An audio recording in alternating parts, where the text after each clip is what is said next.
امام شافعی کے زمانے میں ایک خلیفہ نے اپنی بیوی کو عجیب طریقے سے طلاق دے دی اور یہ طلاق بعد ازاں فقہ کا بہت بڑا مسئلہ بن گئی۔ بادشاہ اپنی ملکہ کے ساتھ بیٹھا تھا کہ ہنسی مذاق میں اس نے ملکہ سے پوچھ لیا کہ تمہیں میری شکل کیسی لگتی ہے؟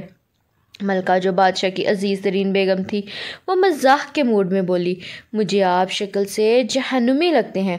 یہ فقرہ سننے کے بعد بادشاہ کو غصہ آ گیا اور بولا، میں اگر جہنمی ہوں تو تمہیں 3 طلاقیں دیتا ہوں۔ ملکہ نے یہ سنا تو اس نے رونا پیٹنا شروع کر دیا۔ بادشاہ کو بھی کچھ دیر بعد اپنی غلطی کا احساس ہو گیا۔ اگلے دن بادشاہ سلامت نے ملک کے تمام علماء، مفتی صاحبان اور اماموں کو دربار میں بلا لیا اور ان سے پوچھا کہ کیا اس طریقے سے میری طلاق ہو چکی ہے؟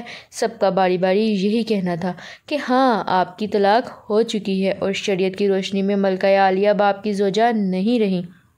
لیکن اس محفل میں ایک نوجوان مفتی بھی موجود تھے۔ وہ ایک طرف ہو کر بالکل خاموش بیٹھے رہے۔ بادشاہ نے ان سے بھی یہی سوال پوچھا تو انہوں نے عرض کیا، جناب یہ طلاق نہیں ہوئی کیونکہ آپ نے مشروط طور پر کہا تھا کہ اگر میں جہنمی ہوں تو میں تمہیں 3 طلاقیں دیتا ہوں، اور ابھی تک یہ طے نہیں ہوا کہ آپ جہنمی ہیں کہ نہیں ہیں۔ آپ کو اگر کوئی شخص جنتی ہونے کی گارنٹی دے دے تو آپ کی یہ طلاق نہیں ہوگی۔ بادشاہ سلامت نے جوشیلے انداز میں پوچھا، لیکن مجھے اس چیز کی گارنٹی کون دے گا؟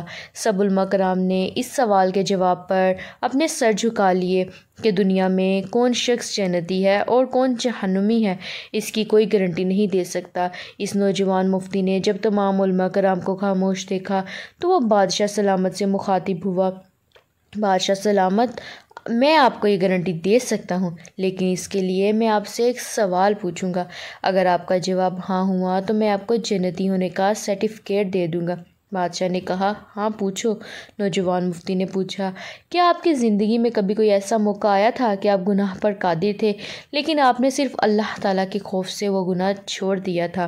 بادشاہ نے سر اٹھایا اور کہا، ہاں ایک بار ایسا ہوا تھا۔ میں اپنی خوابگاہ میں داخل ہوا تھا اور وہاں ایک نوکرانی صفائی کر رہی تھی۔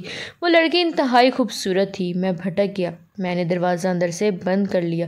میں غلط نیت سے اس لڑکی کی طرف بڑھا تو اس نے رونا شروع کر دیا اور وہ چلا کر بولی، اے بادشاہ، اللہ سے ڈرو، وہ تم سے زیادہ طاقتور ہے۔ میں نے جب یہ سنا تو میرے اوپر اللہ تعالیٰ کا خوف طاری ہو گیا۔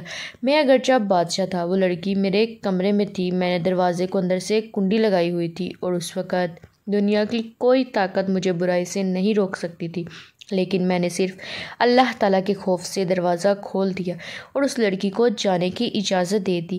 یہ سب سن کر وہ نوجوان مفتی مسکرایا اور اس نے قرآن پاک کی سورہ کی آیت نمبر 40 اور 41 کی تلاوت فرمائی۔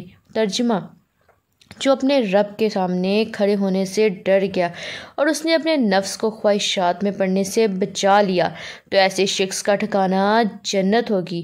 اس کے بعد نوجوان نے بادشاہ سلامت سے کہا، میں آپ کو گارنٹی دیتا ہوں کہ آپ جنتی بھی ہیں اور آپ کی طلاقیں بھی نہیں ہوئیں۔ عزیز دوستو، مسلمان ہونے کے ناطے ہم ہر وقت جنت کے متلاشی ہوتے ہیں، لیکن آپ اس بات سے اندازہ لگائیے کہ جنت تو ہر وقت ہمارے سامنے موجود ہوتی ہے۔ اس کے لیے صرف ایک چیز کی ضرورت ہوتی ہے اور وہ یہ کہ ہم خوف خدا کی وجہ سے ہر اس گناہ پر توبہ کریں جس کو کرنے کی ہمارے اندر طاقت اور قوت موجود ہوتی ہے۔ اللہ تعالیٰ ہمیں اپنے خوف میں مبتلا رکھے اور ہر قسم کے گناہ سے بچائے رکھے، آمین یا رب العالمین۔ ویڈیو پسند آئی ہو تو میرے چینل کو سبسکرائب کریں۔ شکریہ۔